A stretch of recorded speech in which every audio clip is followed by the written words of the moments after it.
Itũra-inĩ rĩa Uhuru rĩrĩa rĩrĩ itĩna inini kuma barabara ya Njogo gũkũ kaunti ya Nairobi nĩkuo bamĩrĩ ya Joseph Gichuki ikaraga, na kwa ihinda rĩa mĩeri ĩtanyihĩire ĩtatũ makoretwo makĩrara matarĩ toro thutha wa mwana wao wa kĩhinga nda na ũrĩa nĩ wa ũkũrũ wa mĩaka 14 kuura na njĩra ya kiriga.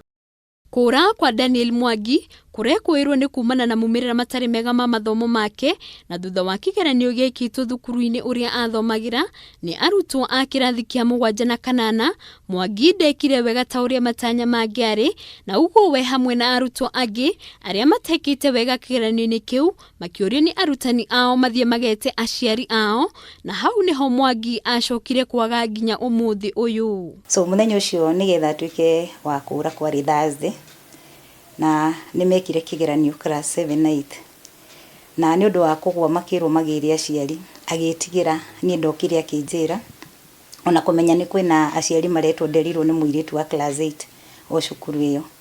So nĩ ndoire ikinya na ngĩthiĩ cukuru. Ndathiĩ cukuru ndiakorire Mwangi, ngĩũria mwarimũ akĩnjĩra Mwangi atinda hau na ciana, aikarire hau na ciana ingĩ mathaa maigana ũna acoka uma gate na thiĩ.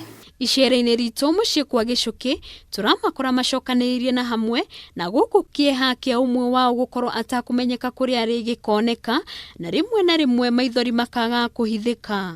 Kuma rĩrĩa Mwangi orire, ithe nĩ akoretwo akĩgeria ũrĩa wothe kwahotekeka nĩguo kũmenya kũrĩa mũriũ arĩ, na nĩageretie gũkuruhania rũhonge rwa borithi, no gũtirĩ kwagĩa na umithio, na mũtino ũngĩ ũrĩa acemanĩtie naguo nĩ atĩ akoretwo akĩgwa moko-inĩ ma tũrĩa nĩme arĩa mamwĩragĩra kũmũteithia gwetha mũriũ, no mũthia agekora akĩũrwo nginya nĩ mbeca. Nĩ tũgetie kũmwetha, tũkamwetha na tutigana kumwona. Tukoretwo tukimwenda area ĩyo, tugatũma ciana, tukaheana mbica, tugetha ku dust pit-inĩ kũrĩa kwĩna ciana cikaraga ici cia mita-inĩ. Tukoretwo agĩethwo na njĩra nene, but tukerwo ũmũthĩ nĩoneka haha, tũgĩthiĩ kũmũrora tukamwaga. Kũrũmĩrĩra kũũra kwa Mwangi na kĩrĩa kĩrecirĩrio nĩ guoya arĩ naguo wa kũmenyithia aciari ake atĩ ndekĩte wega kĩgeranio-inĩ kĩu, rĩu aciari nĩ morĩtio kũhĩmbĩria maumĩrĩra ma igeranio cia ciana ciao, kuona rĩu mĩeri 3 nĩ hingĩte kuma Mwangi ora. Ciana ciothe itiganaine kĩmathomo. Nĩ kũrĩ mwana ũkoragwo ena kĩheo kĩa igũrũ, na nĩ kũrĩ wĩthĩ kĩmathomo kũringana na atĩ meciria ma ciana itiganaine. Ũguo nĩngĩhoya aciari, mwana kana nĩ agwĩka wega kĩgeranio kana ndegwĩka wega, nĩ kwega kwamũkĩra mwana waku o ũrĩa Ngai amũmbĩte.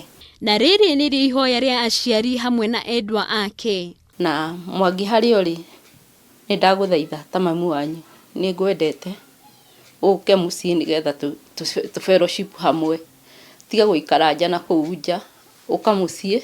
Sasa Mwangi ni Shiko Margaret, tunakuomba turudi home. Nĩndĩragwĩta ũcoke mũciĩ, tũtirĩ ũru nawe, o ũrĩa ũtariĩ ũcoke mũciĩ, nĩtũbatarĩtio nĩwe. Handũ-inĩ ha Kameme TV rĩtwa rĩakwa nĩ Wambui wa Maina. Tũteithĩrĩrie gũcaria Mwangi, Mwathani Mũrungu mwega.